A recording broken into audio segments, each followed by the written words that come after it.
Hello दोस्तों, मेरी कहानी वाले चैनल पे आप सबका स्वागत है। तो अब हम आज की कहानी पढ़ना शुरू करते हैं। आग बबूला विवेक अपनी पत्नी निशा को थप्पड़ जड़ते हुए कहता है, निशा, तुम्हारी हिम्मत कैसे हुई मेरी माँ की इस तरह से बेइज्जती करने की। उनका बेटा अभी जिंदा है, उनको खिला सकता है। इतनी बेइज्जती तो कोई अपने दुश्मन की ना करे। वो तो फिर भी मेरी माँ है, जिनको तुम बोझ समझ रही हो, वही इस घर की असली मालकिन है।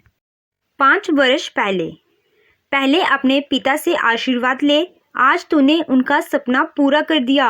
सरला जी बेटे विवेक को बोली, जिसकी नौकरी लगने की खबर अभी अभी आई है। नहीं मम्मी, पहले तो तुम आशीर्वाद दो, कहकर विवेक अपनी माँ के पैर छूने के लिए झुका। पापा तो सिर्फ सपना देखे थे कि उनका बेटा अफसर बनेगा, लेकिन वह रोड एक्सीडेंट में पापा तो सपना आंखों में साथ लिए चले गए। वह तो तुम थी मम्मी, जो दुख का पहाड़ सिर पर गिरने के बाद भी नहीं टूटी। किसी तरह ये कपड़े का छोटा सा बिजनेस शुरू की और मेरी जिंदगी में मम्मी और पापा दोनों की जिम्मेदारी पूरी की। सरला जी के पति धीरज जी एक प्राइवेट कंपनी में छोटा सा जॉब करते थे। सरला जी और धीरज जी का एक ही बेटा था, विवेक। धीरज जी की बड़ी इच्छा थी कि चाहे वह कष्ट भरी जिंदगी जी ले, लेकिन अपने बेटे को पढ़ा लिखा कर अफसर जरूर बनाएं। इसके लिए वह दिन रात मेहनत भी करते और अपने खर्चे में कटौती भी करते, ताकि विवेक की पढ़ाई में कोई कमी ना हो। अभी विवेक 7वीं में ही था कि एक सड़क दुर्घटना में धीरज जी की जिंदगी छीन ली। धीरज जी का इस तरह जाना सरला जी को बहुत तोड़ गया, लेकिन वह हिम्मत नहीं हारी और धीरज जी की कुछ जमा पूंजी थी उसके पास। उससे वह घर से ही कपड़े का व्यापार शुरू की। पहले तो बहुत निराशा हुई, लेकिन कहते हैं ना, जब इरादे नेक हो तो ईश्वर भी साथ देते हैं। सरला जी की लगन के आगे ईश्वर ने भी रास्ता खोल दिया। धीरे धीरे बिजनेस चलने लगा। अब सरला जी का घर और विवेक की पढ़ाई भी ढंग से चलने लगी। विवेक भी अपनी माँ की मेहनत की लाज रख पढ़ाई में जी जान लगा दिया। उसी का फल मिला कि आज विवेक को अच्छी नौकरी मिल गई। नौकरी के 3 साल बीत चुके थे। एक दिन विवेक सरला जी से कहता है, देखो मम्मी, अब मैं भी अच्छा खासा कमाने लग पड़ा हूँ। अब तुम्हें मेहनत करने की कोई ज़रूरत नहीं है। तुमने मेरे लिए बहुत किया है। अब तुम आराम करोगी और मैं काम, और तुम ये काम छोड़कर मेरे साथ शहर रहने के लिए चलोगी। नहीं बेटा, मैं इस गांव को और इस काम को नहीं छोड़ सकती। इनसे मुझे लगाव सा हो गया है। विवेक के जिद करने पर भी सरला जी अपना काम नहीं छोड़ती और उसी तरह मेहनत करती रहती हैं। एक दिन सरला अपने बेटे विवेक से कहती है, विवेक बेटा, अब तेरी शादी की उम्र हो रही है। तेरी नज़र में कोई लड़की है तो बता दे। नहीं माँ, मेरी नज़र में कोई नहीं है। आपको जो लड़की पसंद आएगी, मुझे कोई एतराज़ नहीं होगा। मैं उसी से शादी कर लूँगा। सरला जी भी अपने जान पहचान के रिश्तेदारों में विवेक की शादी की चर्चा छेड़ देती हैं। तभी उन्हें निशा के बारे में पता चला। निशा एक सुंदर, सुशील और पढ़ी लिखी थी। विवेक को भी अपनी माँ की पसंद थी और सबकी रजामंदी से शादी संपन्न हो गई। शादी के बाद विवेक अपनी माँ से कहता है, माँ, अब हम तीनों शहर में ही रहेंगे। अब आप अकेले यहाँ पर क्या करोगी? पर फिर भी सरला जी जाने से मना कर देती हैं और निशा को विवेक के साथ शहर भेज देती हैं, ताकि उसके खान पान में किसी चीज़ की कोई कमी ना रहे। ऐसे ही कुछ महीनों के बाद नेहा माँ बनने वाली थी। जब इसका पता विवेक को लगता है तो वह फ़ोन करके अपनी माँ से कहता है, मम्मी, तुम यहीं आकर रहो, यहाँ तुम्हारी ज़रूरत है। बेटे की बात सुनकर सरला जी बहुत खुश हुई कि वह दादी बनने वाली है और विवेक से बोली, ठीक है बेटा, मेरी ज़रूरत है तो मैं क्यों नहीं आऊँगी। इतनी बड़ी खुशी आने वाली है घर में, तो मेरा जो फ़र्ज़ है मैं तो निभाऊंगी ही। विवेक सरला जी को मुंबई ले आया। कुछ दिन तो ठीक रहा, फिर निशा विवेक के ऑफिस जाते ही सरला जी को परेशान करने लगी। प्रेगनेंसी का बहाना बना खुद तो सो जाती और सारा काम सरला जी पर छोड़ देती। सरला जी विवेक को नहीं बताना चाहती थी कि कहीं इन दोनों में लड़ाई न हो जाए, लेकिन निशा का स्वभाव सरला जी के लिए बिल्कुल ही अच्छा नहीं था।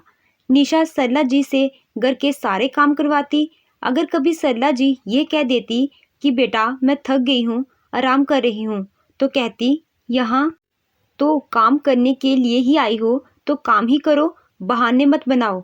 निशा की बातें सुनकर सरला जी मन में ही सोचती हैं कि कभी सोचा नहीं था कि जिस निशा को वह सुशील समझदार समझकर अपनी बहू बनाकर लाई थी, उसका स्वभाव बिल्कुल ही उल्टा होगा। सरला जी निशा को कुछ नहीं कहती क्योंकि उन्हें आने वाले बच्चे की चिंता थी। जल्दी वह समय आ गया। निशा ने एक प्यारे से बेटे को जन्म दिया। बच्चे का मुंह देख सरला जी सारे गिले शिकवे भूल गई। निशा से बड़े प्यार से बेटे का नाम गणेश रखने को कहा, पर निशा को यह नाम बिल्कुल पसंद नहीं आया और वह सरला जी से बोली, यह मेरा बेटा है, मैं अपने पसंद से इसका नाम रखूंगी। यह भी कोई नाम होता है, गणेश, इतना पुराना नाम। निशा अपनी मर्जी से बेटे का नाम प्रियांशु रखी। सरला जी सोची, नाम में क्या रखा है, होगा तो मेरा ही पोता ना। सरला जी खाना पीना सब बनाती और बस निशा ऑर्डर कर देती कि खाना में क्या बनाना है। एक दिन सरला जी प्रियांशु को गोद में लेकर तेल मालिश कर रही थी। निशा ये देखते ही बोली, ये क्या कर रही हैं आप? आजकल कौन इस तरह तेल लगाता है बच्चों को? आप ये गवार वाला नियम अपने पास रखिए और प्रियांशु से दूर ही रहिए। गंदे हाथों से इसे गोद में मत उठाया कीजिए, बीमार पड़ जाएगा। आपको जिस काम के लिए बुलाया गया है आप वही करिए। जाइए किचन में और खाना बनाइए, अभी बर्तन भी साफ करने हैं। निशा की बातों ने सरला जी के दिल को छलनी कर दिया। वह बोली, बहू, दादी के हाथ से बच्चे को सिर्फ प्यार मिलता है, बीमारी नहीं। मम्मी जी, इमोशनल डायलॉग अपने पास रखिए और जल्दी से जाकर काम करिए। विवेक से आने से पहले सारे काम निपटा दीजिए, वरना मुझे ही सुनने को पड़ेगी। बहू, मेरी आज कुछ तबीयत भी ठीक नहीं लग रही, सिर में थोड़ा सा दर्द हो रहा है। अगर तुम भी कुछ मदद करवा देती तो अच्छा होता। ये क्या बोल रही हैं आप? मम्मी जी, मैं कोई आपकी नौकरानी नहीं जो आपके साथ किचन में मदद करवाने के लिए चली जाऊं। बहाने बनाना बंद कीजिए और चुपचाप जाकर अपना काम करिए। एक खाना बनाना होता है और थोड़ी सफाई करनी होती है, वह भी करने में इनको मौत पड़ती है। बहू की बातों से निराश होकर सरला जी किचन में जाने लगती हैं कि तभी विवेक उनका हाथ पकड़ लेता है। रुको माँ, और निशा को एक जोरदार तमाचा जड़ते हुए कहता है, निशा, तुम्हारी हिम्मत कैसे हुई मेरी माँ की इस तरह से बेइज्जती करने की? उनका बोली पड़ गई ना कलेजे में ठंडक। यही तो चाहती थी आप, इसीलिए तो आप गांव से यहाँ आई थी, घर में झगड़ा लगाना। बैठे बैठे रोटी तोड़ने मिले तो खुश रहेंगी। अब सरला जी की सहने की शक्ति अब खत्म हो चुकी थी। वह इतना जलील होंगी कभी कल्पना भी नहीं की थी। सरला जी बेटे से बोली, बेटा, मैं तो इसे अपना घर समझकर आई थी, लेकिन यहाँ मुझे अपमान के सिवा कुछ नहीं मिला। यहाँ तक कि अपने पोते को भी खिलाने के लिए तरस गई। बेटा, मैं बूढ़ी हुई हूँ, बेकार नहीं, मुझे तू गांव छोड़कर आ। नहीं माँ, इस घर से निकलने की ज़रूरत आपको नहीं, निशा को है। निशा, अपना सामान बांधो और निकलो मेरे घर से। जो मेरी माँ की इज्जत नहीं कर सकती, उसे इस घर में भी रहने का कोई हक नहीं। नहीं बेटा, तू अपना बसा बसाया घर मत बर्बाद कर। बहू को माफ़ कर दे। माँ, आप इसे माफ़ करने की बात कर रही हैं जिसने आपको इतना बेइज्जत किया? हाँ बेटा, बहू के कर्मों की सज़ा प्रियांशु को क्यों मिले? तू मेरी बात मान, मुझे गांव छोड़ा। इन सब में प्रियांशु का कोई भी कसूर नहीं है, और बेटा शायद इसमें बहू का भी कोई दोष नहीं है। आज की पीढ़ी यही सोचती है कि सास ससुर उन पर बोझ होते हैं। अपनी सास का अपने प्रति ये व्यवहार देखकर निशा दंग रह गई कि जिस सास के साथ मैंने इतना बुरा किया, आज वह मेरे अच्छे के बारे में सोच रही है। ये सुनते ही निशा अपने सास के पांव पड़कर उनसे माफ़ी मांगती है। मम्मी जी, मैंने आपके साथ बहुत गलत किया, प्लीज़ मुझे माफ़ कर दीजिए। माँ जी, ये आपका घर है।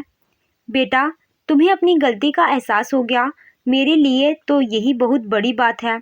सरला जी के कहने पर विवेक भी निशा को माफ़ कर देता है और फिर से सब उसी घर में रहकर एक खुशहाल ज़िंदगी की शुरुआत करते हैं। तो दोस्तों, आपको ये कहानी कैसी लगी? कहानी अच्छी लगी हो तो वीडियो को लाइक कीजिएगा। चैनल पे नए हो तो चैनल को सब्सक्राइब कीजिएगा।